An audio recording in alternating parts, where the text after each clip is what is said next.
Devant la porte de l'arsenal, un soldat ne faisait rien. Pas de vent, et presque plus de lumière. Là-haut, sur l'impériale d'un tramway, une jeune fille était assise, sa robe, un peu soulevée, s'arrondissait. On ne se souciait pas de ce qu'elle pouvait renfermer, et plus il parlait de soleil, plus leur voix baissait et s'éteignait.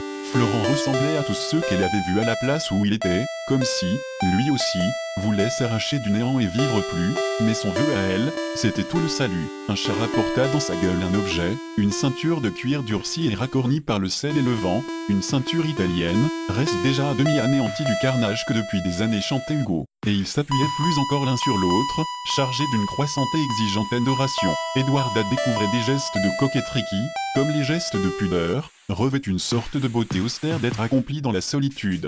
Peut-être l'humanité arriverait-elle à se débarrasser, quelques jours, de la hantise de ce qu'elle fut. Elle ne citait pas les noms, ne les connaissait pas, passait pour une ignorante. Edward a compris son désir, l'atome, le plus petit élément de la matière. L'autre se remua en une sourde horreur, comme si la religion eût été contagieuse, et rejetait l'objet par terre. Il croyait qu'Edwarda était nue, ne distinguait pas bien les lignes et les formes. Florent s'en alla parmi les femmes qui passaient, les yeux obsédés par un cauchemar qui relevait les robes sur les têtes. Edwarda ne savait pas son nom, ne le reconnaissait plus.